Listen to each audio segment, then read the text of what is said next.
जिला हालचाल आज रही अनुगुल जिला तथ्य देइछन्ति आम अनुगुल संवाददाता समरेश नाथ उपस्थापन मु आदित्य नारायण दास।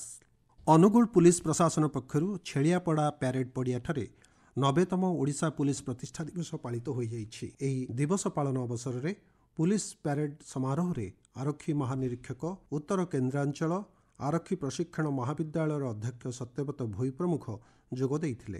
अनुगुल जिले में पुलिस कार्य किभली आहुरी दक्ष हो पारिबो ताहा उपरे से गुरुत्वारोप करथिले। 90तम ओडिशा पुलिस प्रतिष्ठा दिवस अवसर में विभिन्न कार्य सुचारू रूपे तुलाइथिबा 13 जन पुलिस कर्मचारी को मध्य पुरस्कार प्रदान करा जाइथिला। सेहीपरि एही कार्यक्रम में अनुगुल जिला आरक्षी अधीक्षक राहुल जैन समेत जिलार समस्त पुलिस अधिकारी माने उपस्थित थिले। एही दिवस संपर्क में उत्तर केन्द्रांचल आईजी सत्यव्रत भोई कहिसेंति आज पुलिस फॉर्मेशन डे पालन करा होछि। उत्कल दिवस सहित पुलिस दिवस भी पालन करा जाय एप्रिल 1 और अनुगुल रिजर्व ग्राउंड रे आज पालन करा जाय। आगो को हमको बहुत गुडे चैलेंजेस अछि। से चैलेंज रो सम्मुखीन होबा पई समस्त पुलिस जो आम कर्मचारी अच्छा से प्रोफेशनली काम करने को पड़ो और पुलिस टू लोकंर बहुत एक्सपेक्टेशन अच्छी आई एक्सपेक्टेशन को आम केमी सफलतार सहित पूरा करें से समस्ते चेष्टा करूँ। अनुगुल नवकृष्ण चौधरी शिक्षक शिक्षा महाविद्यालय प्लाटिनम जयंती महोत्सव अनुष्ठित हो जाइछि। कार्यक्रम में राज्य उच्च शिक्षा मंत्री सूर्यवंशी सूरज मुख्य अतिथि भाव जोग देइथिले। मंत्री श्री सूरज 70 वर्ष पूर्ति करथिबा एही अनुष्ठानर भूयसी प्रशंसा करथिले। एही अनुष्ठान नवकृष्ण चौधरी नाम नामित होइथिबा बेले छात्र छात्री माने तांको आदर्श रे अनुप्राणित हेबाकू से कहिथिले। शिक्षार मूल्य वृद्धि करी देश विकास रे सामिल हेबा पई मध्य से आह्वान देइथिले। कार्यक्रम रे अन्यमानक मध्य अनुगुल विधायक प्रताप प्रधान, चेंडीपदा विधायक अगस्ती बेहेरा और पाललहड़ा विधायक अशोक महांती प्रमुख जोग देइथिले। एही अवसर में मंत्री श्री सूरज कहिथिले स्वाधीनता परे स्थापित होइतिबा ए महाविद्यालय अनेक वरेण्य गुरु माननकु ए अनुष्ठान उन्मेष करैछि एवं ये अनुष्ठान टी आज 70 वर्ष पूर्ति होइछि। ए अवसर में मु समस्त को शुभेच्छा और शुभकामना ज्ञापन करुछि।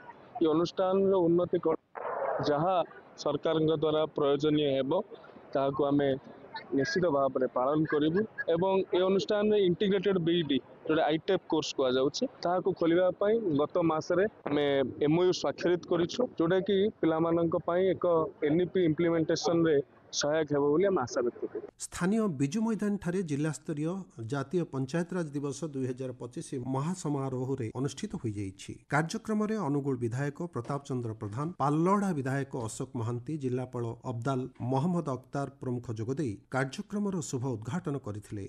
एही कार्यक्रम रे ब्लॉक अंतर्गत विभिन्न ग्राम पंचायत निर्वाचित पंचायत राज प्रतिनिधि, महिला स्वयं सहायक गोष्ठी सदस्या, अंगनवाड़ी कर्मी, जिला एवं ब्लॉक स्तरीय अधिकारी, कर्मचारी, गणमाध्यम प्रतिनिधि, जनसाधारण, मिशन शक्ति एवं मिलेट शक्तिर माँ माने जोग देइथिले। राज्य स्तरीय पंचायत राज दिवस कार्यक्रम आभासी माध्यम सीधा प्रसारण करा जाइथिला।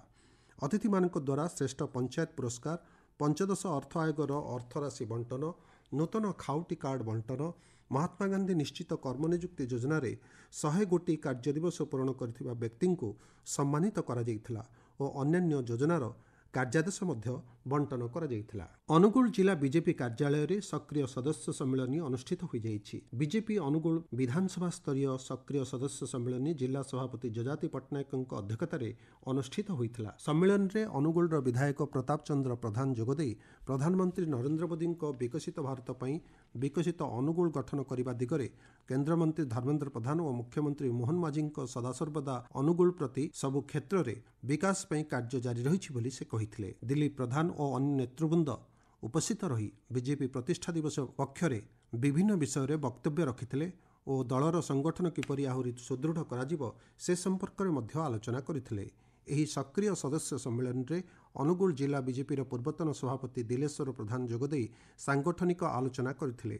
जिला हालचाल प्रसारण आज एतिकरे शेष होला। आसंता काली आपण माने जिला हालचाल शुणी पारिबे बालेश्वर जिला संपर्क रे।